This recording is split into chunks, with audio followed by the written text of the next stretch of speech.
Vous avez vu, sur la toile, on commence à dire, d'ici 2027, la CEDEAO va faire sortir ECO. Ils vont quitter le franc CFA pour aller à ECO.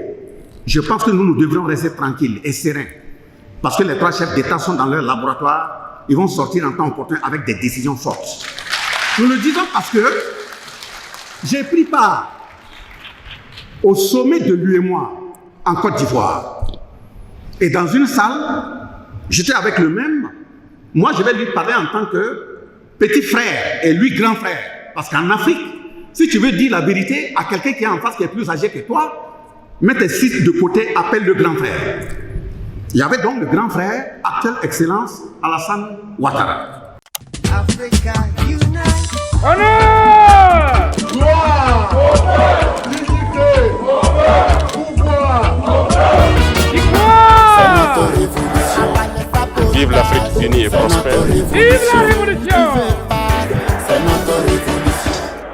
Aujourd'hui, 26 juillet 2026, qui marque la 3e année où le peuple frère du Niger est debout face à son histoire,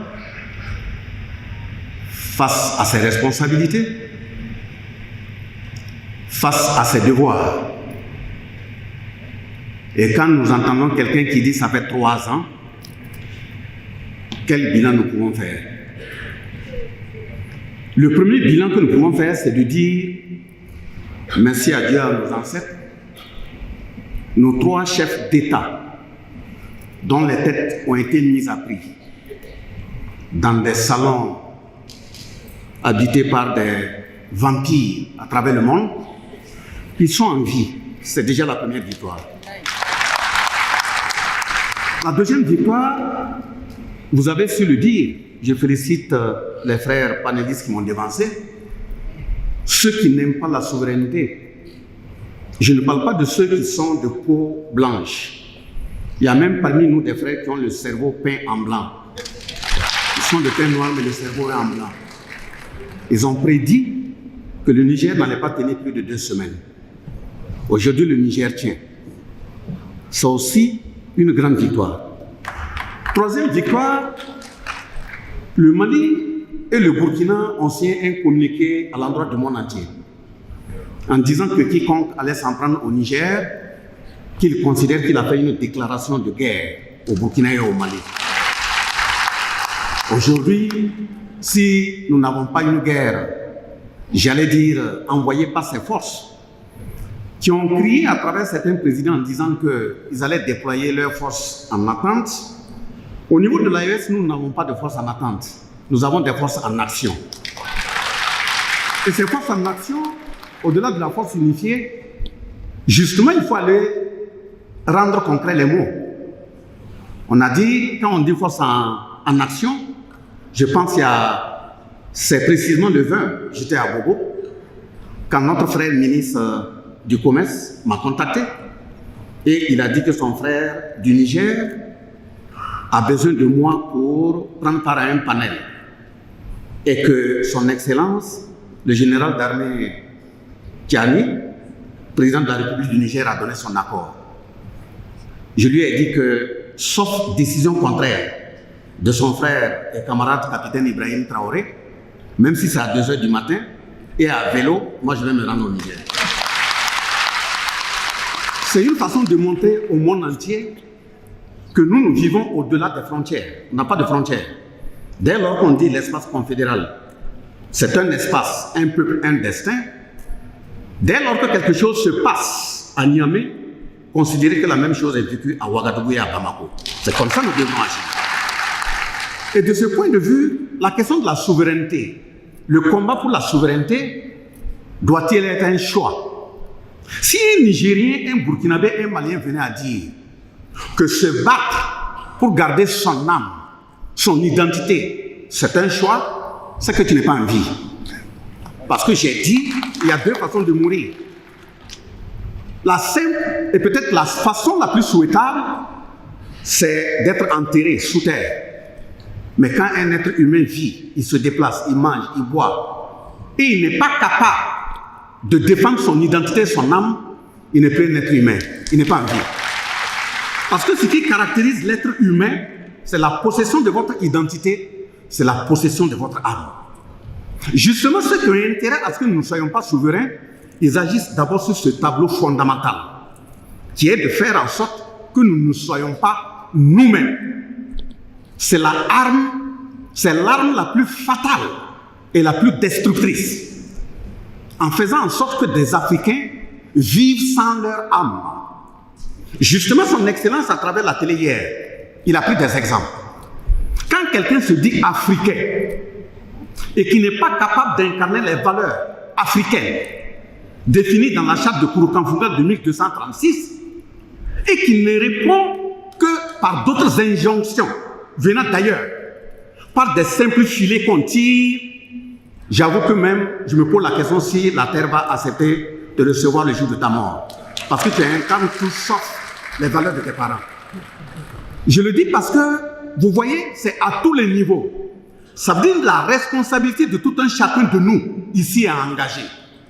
La responsabilité à engager parce que ce ne sont pas nos frères et sœurs qui portent la tenue. Quand on dit que ça crépite en un point de Niamey, ce sont eux qui doivent se déployer pour progresser vers la mort. Et nous sommes dans nos salons en train de faire autre chose. Ça sera honte à nous. Et de ce point de vue, notre comportement, le matin, à midi, le soir, la nuit, avant d'agir, avant de prononcer un mot, avant de prendre position sur un fait, il faut avoir constamment en tête qu'il y a un frère, il y a une sœur qui porte une arme, qui porte une tenue, qui ne dort pas, qui est à quelque part prêt à embrasser la mort au nom de la patrie. Donc dès lors qu'on a ça en tête, on ne peut pas s'asseoir et croiser les bras, dire qu'un combat de la souveraineté ne m'engage pas, ça engage les autres. C'est que vous n'êtes plus en vie. Donc c'est un impératif. Cet impératif, on ne doit pas le chanter, on doit le vivre. Pourquoi on doit le vivre? On doit le vivre parce que des moments tu peux te retrouver seul et une préoccupation peut se poser face à toi où ta responsabilité doit être assumée. J'ai dit que si les trois présidents, chacun d'eux, à un moment donné est obligé de sortir faire face à un micro et proférer des menaces, c'est qu'on doit se poser la question, qu'est-ce que nous faisons pour les accompagner? En principe, ce n'est plus à eux de sortir menacés. Ils doivent avoir la tête tranquille, dormir tranquille et réfléchir sur les plans et l'orientation qu'on doit prendre pour pouvoir avancer. Ceux qui doivent menacer et ceux sur les corps desquels on doit marcher avant de les atteindre, c'est nous autres.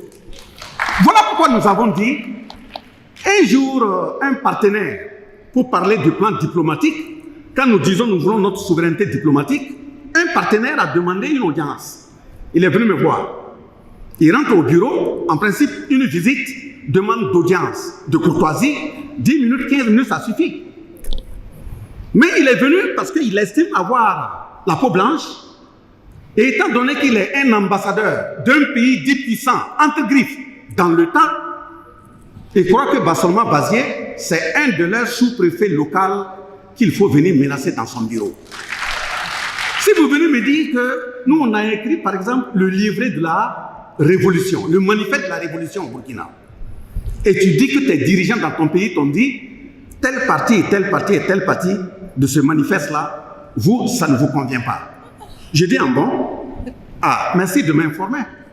Parce que vous, comme ça là, si vous venez me dire que le contenu du manifeste vous convient, c'est que nous, on a trahi le peuple. Puisque le contenu du manifeste, c'est l'ensemble des aspirations du peuple burkinabé. On s'engage à mettre en œuvre. Et si défendre les aspirations du peuple burkinabé, c'est complaire à celui qui exploite le peuple burkinabé, c'est qu'on a trahi le peuple. Et de ce point de vue, je suis même très content que ça ne vous convienne pas. Maintenant, il dit, bon, que quand ça ne leur convient pas, il peut arriver que les relations diplomatiques soient revues, tel et tel financement-là, et ils peuvent le voir. Je dis donc, c'est la première fois que vous m'écoutez alors. J'ai déjà dit que l'orientation que nous avons eu à prendre là, si ça ne plaît pas à un ambassadeur, les frontières ne sont pas fermées. Tu fais ta valise, tu pars. Et je salue la présence de l'ensemble des diplomates qui sont dans la salle pour vous dire que je ne m'adresse pas à vos personnalités en tant qu'être humain, je m'adresse à vos âmes. De faire en sorte que même quand les premiers responsables des pays vous appellent par rapport à une question, dites que le combat qui est mené au niveau de l'AES, au niveau du Niger, du Burkina et du Mali, on n'est pas contre quelqu'un. nous sommes en train d'indiquer que nous sommes habités par des armes. Au niveau économique, deuxième niveau, vous allez remarquer pourquoi j'ai dit qu'il y a des gens qui ont la peau noire, mais le cerveau est blanc. Vous avez vu, sur la toile, on commence à dire d'ici 2027, la CEDEAO va faire sortir ECO. Ils vont quitter le franc CFA pour aller à ECO. Je pense que nous devrions rester tranquilles et sereins. Parce que les trois chefs d'État sont dans leur laboratoire, ils vont sortir en temps opportun avec des décisions fortes. Nous le disons parce que j'ai pris part au sommet de l'UEMOA en Côte d'Ivoire. Et dans une salle, j'étais avec le même. Moi, je vais lui parler en tant que petit frère et lui grand frère. Parce qu'en Afrique, si tu veux dire la vérité à quelqu'un qui est en face, qui est plus âgé que toi, mets tes fils de côté, appelle le grand frère. Il y avait donc le grand frère, actuelle excellence, Alassane Ouattara. Il y avait Macky Sall. Il y avait Ambalo. Il y avait le premier ministre Mamadou. Le premier ministre, vous voyez, le premier ministre qui était là décembre 2022. Il y avait le dirigeant, le responsable, le gouverneur de la BCEAO. Et il y avait également le responsable de la BOAD. Je pense que quand Alassane a pris la parole, c'était comme une forme de huis clos. Moi, j'ai représenté le chef de l'État. Il a dit que la question du franc CFA, son changement là, la question de l'éco, ce n'est pas pour modifier les paramétrages du franc CFA. C'est pour tout simplement changer le nom et permettre aux gens de ne plus parler. Mais justement, quand quelqu'un fait ça, c'est une trahison à l'endroit de l'ensemble des peuples de l'Afrique. En le faisant ainsi, aujourd'hui, mais si vous, qui avez été nourris avec l'eau, la matière, la nourriture qui vient de la terre africaine, tu te permets d'agir pour contenter ceux qui ont exploité nos grands-parents, nos aïeux, et tu veux continuer à les accompagner pour exploiter la même Afrique. Un jour viendra, même nos ancêtres vont vous répondre. En entendant qu'eux, ils viennent vous répondre, les peuples sont unis, mobilisés pour montrer qu'on est un. Voilà pourquoi il faut féliciter le peuple ivoirien. Il faut le féliciter parce que dans sa majorité, le peuple est d'accord avec ce qui se passe au niveau de l'AES et ils sont solidaires. Ne regardez pas quelqu'un qui a fait, on lui donne 1000 francs, 2000 francs, il va mélanger du haricot avec certains comprimés, il prend et puis il parle au hasard. Nous, on ne regarde pas ces gens. Les peuples sont d'accord avec ce qui se passe dans l'espace confédéral. Le troisième niveau, c'est la question de la sécurité. Et je vais terminer par là, parce qu'on m'a fait une bonification de 15 minutes. La question de la sécurité, je dis, je répète, que l'ensemble de nos frères et sœurs qui sont au front, et c'est un appel que je lance à nos trois excellences, que quand vous partez de l'autre côté des océans, tous ceux qui sont dans la rue, c'est des gens qui ont été initiés aux armes. Mais justement, la formation militaire, défendre notre patrie, défendre notre espace confédéral, ne doit pas être une question seulement portée par nos frères qui portent la tenue. Il faut qu'on commence à partir de la maternelle.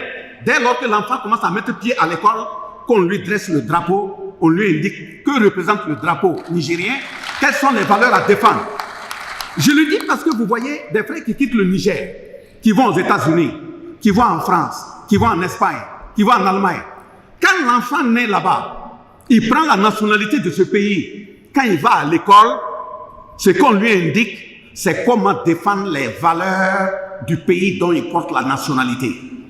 J'ai vu des frères, je suis passé chez des frères, où l'enfant quitte l'école américaine et il arrive à la maison.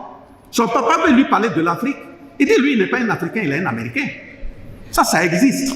Donc, quand on prend un frère noir, nigérien, qui est au niveau des États-Unis, et on dit qu'on l'a nommé ambassadeur au Bénin, et on croit que c'est un Nigérien qu'on a amené au Bénin, et on doit baisser la garde, c'est que nous sommes en train de dormir.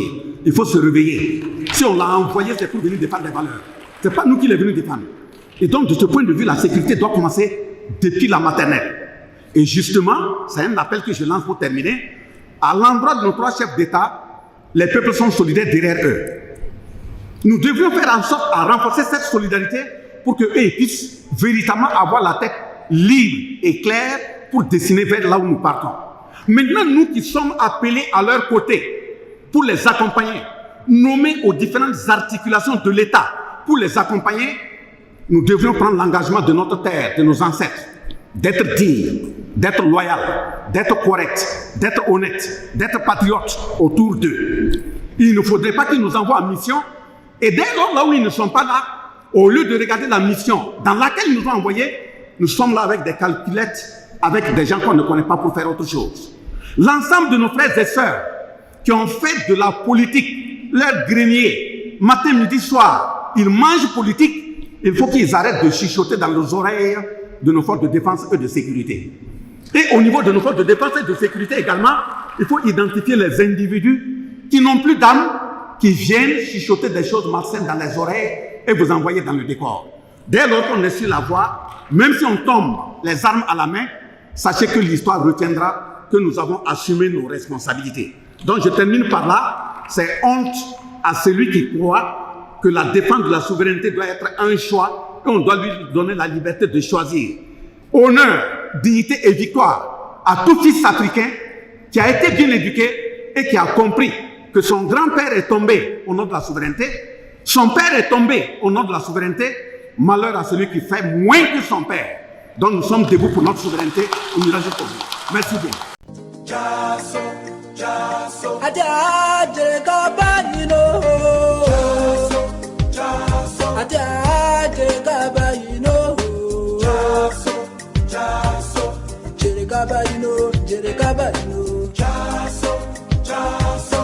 Jerekabayino